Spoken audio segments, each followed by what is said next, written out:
En el corazón de América, ahí donde los campos de maíz parecen no tener fin y los secretos se esconden en los bosques, ocurrió un crimen que impactó a una pequeña comunidad y dejó al mundo perplejo.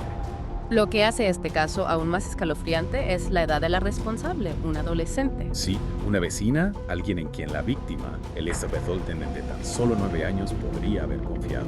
Una niña a la que le robaron la inocencia y la vida de una forma terrible. Elizabeth desapareció un día de otoño en St. Martins, Missouri. Corría el año 2009. La búsqueda de la pequeña Elizabeth fue frenética. La esperanza se desvanecía con cada hora que pasaba. Y luego un descubrimiento que transformó un pueblo tranquilo en la escena de una pesadilla. Alisa Bustamante, de 15 años, la vecina de Elizabeth, confesó haberla traído al bosque con engaños. Pero lo que comenzó como una tarde de juegos infantiles se convirtió en un acto de violencia inimaginable. ¿Qué lleva a un adolescente a cometer un acto tan atroz? ¿Fue un arranque de ira? Un plan premeditado. Las respuestas se encuentran enterradas en la mente de Alisa. Un laberinto de emociones turbulentas y una historia personal llena de sombras. Alisa no tuvo una infancia fácil. Criada por sus abuelos debido a las dificultades de sus padres, su vida estuvo marcada por la inestabilidad. Y la lucha interna. Y las señales de que algo no andaba bien estaban ahí. Intentos de suicidio, autolesiones. Una fascinación por la oscuridad que se reflejaba en su perfil de YouTube. Donde mencionaba cortarse como un pasatiempo. ¿Podría haberse prevenido esta tragedia? Esa es una pregunta que persigue a todos los que se acercan a este caso. Pudimos haber visto las señales de advertencia. Pudimos haber intervenido a tiempo. Es fácil mirar hacia atrás y cuestionar las decisiones del pasado. Pero lo cierto es que la mente humana es un enigma. Y a veces la oscuridad se esconde en los lugares más inesperados. Y en este caso, la oscuridad se manifestó de la forma más brutal.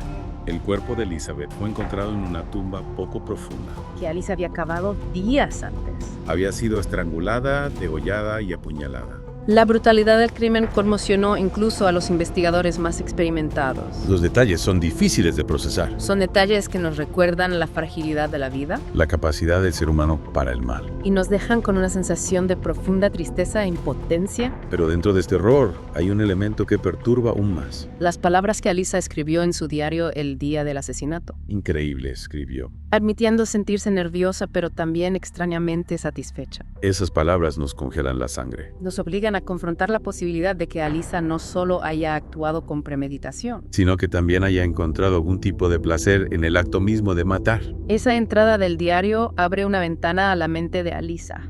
Una mente atormentada por la depresión y la inestabilidad emocional. Los expertos la diagnosticaron con trastorno depresivo mayor y trastorno límite de la personalidad, Dos condiciones que pueden manifestarse en una variedad de síntomas, desde cambios de humor extremos, hasta impulsividad y dificultad para controlar las emociones. lo que nos lleva a una pregunta fundamental.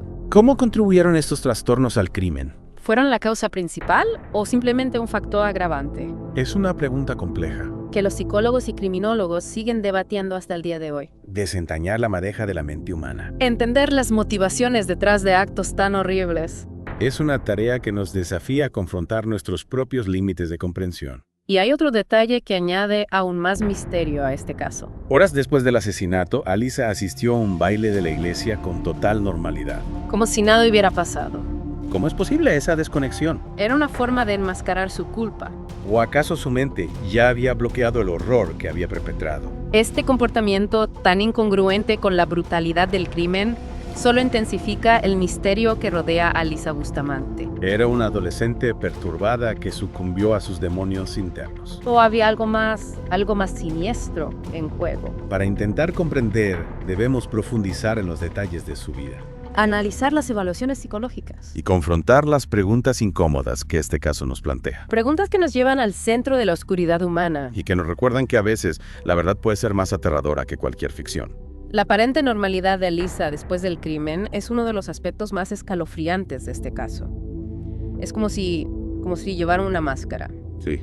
ocultando un secreto terrible bajo una fachada de cotidianidad. Exacto. Y eso nos hace preguntarnos, ¿cuánto podemos realmente conocer a alguien? ¿Qué secretos se esconden bajo la superficie? Incluso en aquellos que creemos cercanos. Las evaluaciones psicológicas de Alisa nos ofrecen algunas pistas. Los expertos que la examinaron describieron a una joven Una joven con una profunda inestabilidad emocional, luchando contra la depresión, la impulsividad y una incapacidad para controlar sus emociones. Pero ¿cómo se traduce eso en un acto tan violento? ¿Cómo podemos conectar los puntos entre una mente perturbada y la decisión de quitarle la vida a otra persona? Es ahí donde la ciencia se encuentra con el misterio. Entendemos los diagnósticos, los síntomas, pero la mente humana en su complejidad a veces escapa a nuestra capacidad de comprensión. ¿Qué fue lo que detonó este acto de violencia? Claro. Fue un impulso repentino, un plan cuidadosamente elaborado. Alisa nunca da una explicación clara de sus motivaciones. En sus declaraciones se limitó a decir que quería saber cómo se sentía matar a alguien, una respuesta que nos deja con más preguntas que respuestas. Esa respuesta tan fría, tan distante, nos confronta con la posibilidad de que la maldad a veces no tenga una lógica, una razón que podamos comprender. Es terrible. Y eso es lo que hace que este caso sea aún más aterrador.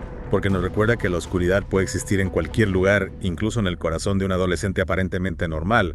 Nos obliga a cuestionar nuestras propias percepciones. A preguntarnos qué tan bien conocemos realmente a quienes nos rodean. Y también nos lleva a reflexionar sobre la importancia de la salud mental, la necesidad de estar atentos a las señales de advertencia, de buscar ayuda cuando la necesitamos. Claro. Tanto para nosotros mismos como para aquellos que amamos. Porque a veces una intervención a tiempo o una mano amiga puede marcar la diferencia entre la tragedia y la esperanza. Y mientras seguimos explorando la mente de Alisa Bustamante, buscando respuestas en la oscuridad, no debemos olvidar a la víctima de esta tragedia. Elizabeth Olten.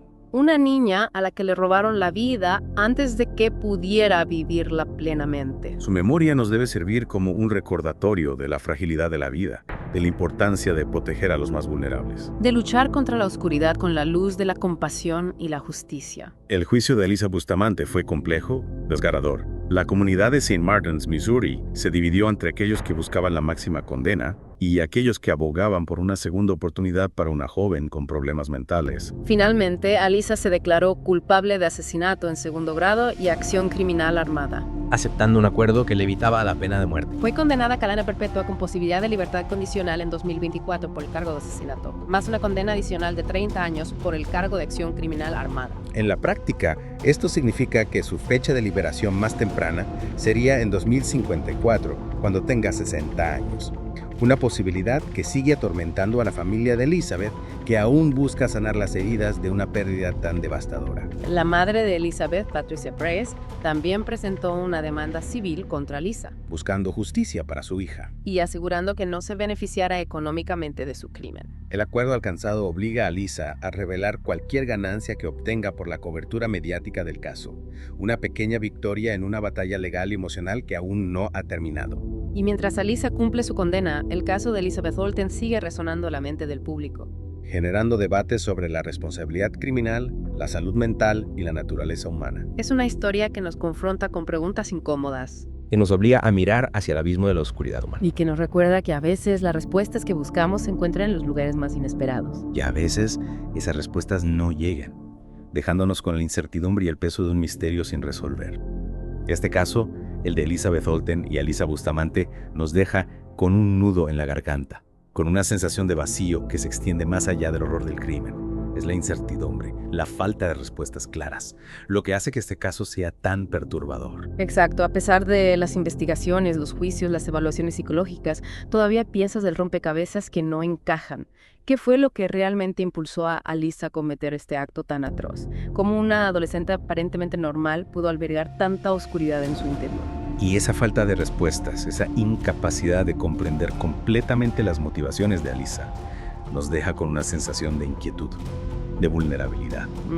Porque nos recuerda que el mal se puede manifestar de formas inesperadas, que a veces las personas que creemos conocer pueden sorprendernos con su capacidad para la crueldad. Es cierto, y eso nos lleva a una reflexión más amplia sobre la sociedad en la que vivimos, sobre la importancia de estar atentos a las señales de advertencia, de fomentar la salud mental, de brindar apoyo a aquellos que lo necesitan. Porque si algo podemos aprender de esta tragedia es que la prevención es fundamental.